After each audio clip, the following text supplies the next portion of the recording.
Vivre le site que vous voyez. Mais depuis bien plus longtemps, ces pierres attirent la curiosité, les recherches et les histoires. Cette année, un large regroupement d'informations existantes sur ce site a été commencé.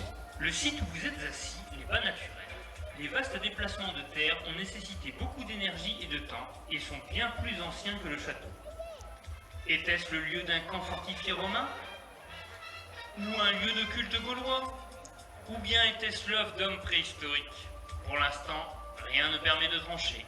Les premières traces écrites datent du XIIe siècle. Ce site a été utilisé pour construire un château primitif occupé par la famille des Montaigu. Leurs armoiries sont visibles sur le drapeau. Les familles de Belleville, de la Forêt, de Machecou et de Joussaume vont être tour à tour seigneurs de Comquier et gérer cette enceinte primitive. À partir de 1440, Louis de Beaumont est le nouveau seigneur de Comquier.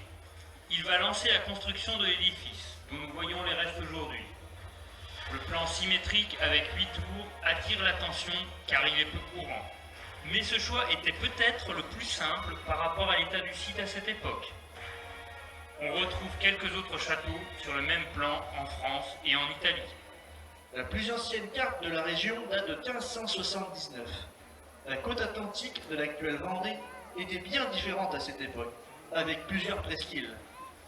L'édit de Nantes, en 1598, avait accordé des droits aux protestants, dont celui de posséder des places fortes.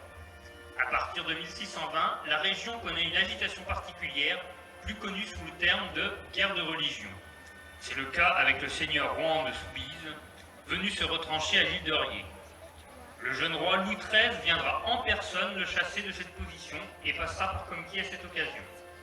À cette époque, beaucoup de places fortifiées existent dans la région et ne sont pas toutes en activité.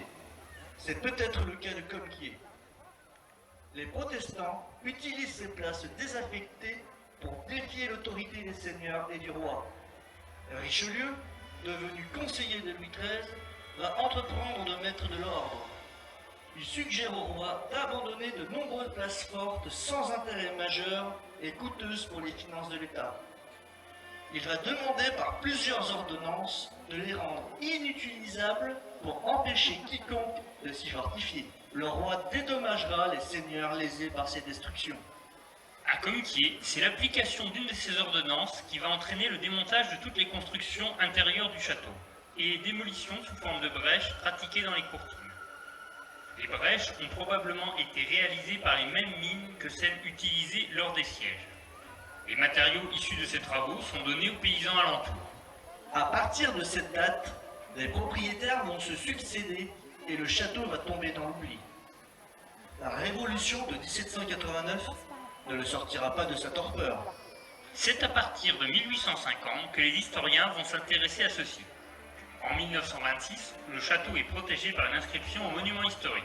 Les démarches sont d'ailleurs en cours depuis novembre 2013 pour obtenir un classement complet des pierres. Les années 1960 sont le réveil du site. Le blason de Comquier, adopté en 1965, lui fait une large place. C'est également l'année où le château sera vendu à son avant-dernier propriétaire. Il sera dégagé de son lierre et la zone marécageuse va laisser place aux douves actuelles. Des projets de fouilles archéologiques, de création d'un camping et d'un son et lumière sont évoqués. Différentes fouilles ont eu lieu dans les années 1970 et 1980 et à nouveau cette année 2014. En 1974, la mairie achète le château. En 1980, un camping est créé et des travaux de restauration sont entrepris pendant 3 ans. En 1986, toute la France peut découvrir pendant quelques secondes ce château reconstruit en carton-pâte pour les besoins d'une publicité. À partir de 1987, les Amis du Vieux Château ont créé différentes animations, à commencer par le feu du 13 juillet sur ce site. Plusieurs camps de jeunes dans les années 1990 et 2000 vont effectuer quelques travaux. En 2013, un scan 3D et une étude par le cabinet Niguez nous a permis de connaître l'état détaillé de ces terres. Ce relevé exhaustif de tous les défauts constitue une véritable feuille de route pour de futurs travaux, une fois le classement du site délibéré. Des portions de maçonnerie doivent être reprises, en particulier au niveau des ouvertures. Plusieurs fissures doivent être réparées en déposant les pierres de part et d'autre pour venir ensuite refermer la fissure. Une partie des joints les plus exposés doivent être repris et enfin, une couche de protection doit être rajoutée au sommet des murs et des courtines. L'histoire ne s'arrête jamais, et ce château est bien loin de nous avoir révélé toute la sienne.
Comquier a été offert par la municipalité de Comquier.